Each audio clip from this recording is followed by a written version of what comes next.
Hello, my fellow anglers! Are you powder coating your own jig heads?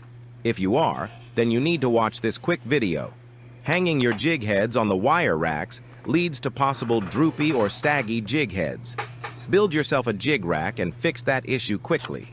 I have watched other videos here on YouTube and used that knowledge and added 2 new ideas and tips you won't find anywhere else.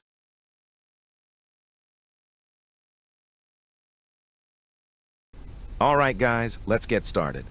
I started with an 8-foot piece of aluminum angle that I bought from Lowe's for 14 bucks. While aluminum isn't the cheapest material, it is super easy to cut, and we only need 1 piece. I used my miter saw to make quick work of this. I used an old blade and cut the aluminum very slowly and carefully. Make sure you are always wearing eye protection when cutting or drilling into metal. The one 8-foot piece was enough to let me cut 8 10-inch pieces that would fit in my toaster oven. Since you need 2 pieces per rack, I was able to make 4 total racks, which fit perfectly in my small toaster oven.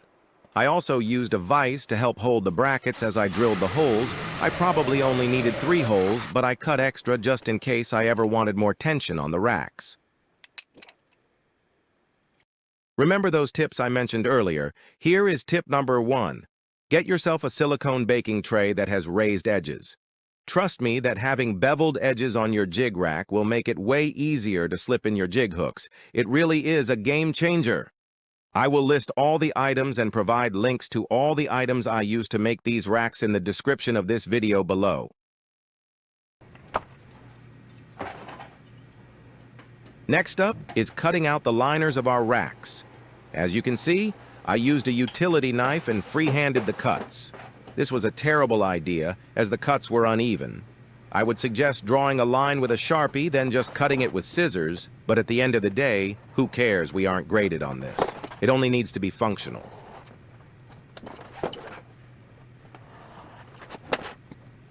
After I ordered this silicone tray, I realized that I only had enough beveled edge to make 2 racks, instead of buying a bigger silicone tray or another tray.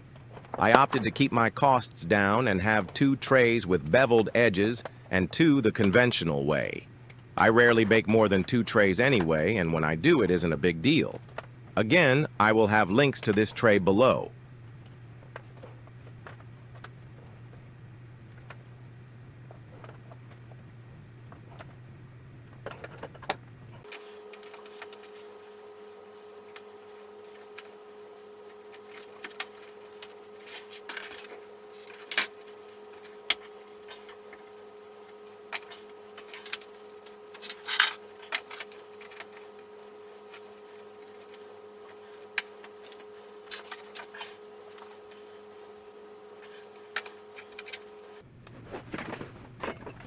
Okay, well, here is new tip number 2. Springs! It appears other designs would make it so you have to adjust the tension often. So, instead, I installed some springs to keep the tension constant no matter what size hooks I put in them. It has worked great so far. I am really happy I went with the springs. I have used it a dozen times so far and have never had to adjust the tension. One more quick note. I bought an assorted pack of springs and machine screws from Harbor Freight on the cheap. I honestly didn't know if the bolts would ever oxidize, but figured I would buy stainless steel just in case. This assorted pack came with washers, which became handy. The springs themselves are only zinc plated, but no issues to report so far. Well, that's it. Easy peasy. Now it is time to start baking. You will have to check out my upcoming videos to see how I make custom colors to match my lures.